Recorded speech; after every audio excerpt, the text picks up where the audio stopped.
এই ৭টি শক্তিশালী উপাদানের মিশ্রণ কিভাবে আপনার বাচ্চার ঘন ঘন অসুস্থ হওয়া, পড়াশোনায় মনোযোগের অভাব এবং হাড়ের দুর্বলতা স্থায়ীভাবে দূর করতে পারে তা জানতে ভিডিওটি আজই শেষ পর্যন্ত দেখুন। এটিই আপনার বাচ্চার রক্ত স্বল্পতা বা অ্যানিমিয়া দূর করে, তাৎক্ষণিক শক্তি ও ক্লান্তি দূর করে, হাড় মজবুত করে ও উচ্চতা বাড়াতে সাহায্য করে, ঘন ঘন রোগাক্রান্ত হওয়া থেকে বাঁচায়, পড়াশোনায় মনোযোগ দিতে এবং স্মৃতিশক্তি তীক্ষ্ণ করতে জাদুর মতো কাজ করে। আমাদের ভিডিওগুলো শুধু তারাই পান যারা লাইক দেন, কমেন্ট করেন এবং শেয়ার করেন। প্রথমে একটি পাত্রে কুমড়ার বীজ নিন, সূর্যমুখীর বীজ নিন, সাদা তিল নিন, তিসি নিন, কালো জিরা নিন, বাদাম নিন, কিশমিশ নিন।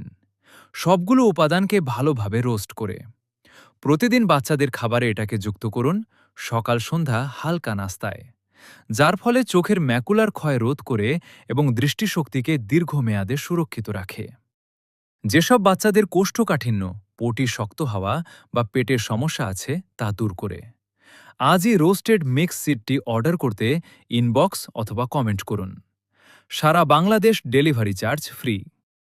রেসিপিটি হারিয়ে না ফেলার জন্য এখনই এই ভিডিওটি সেভ করুন।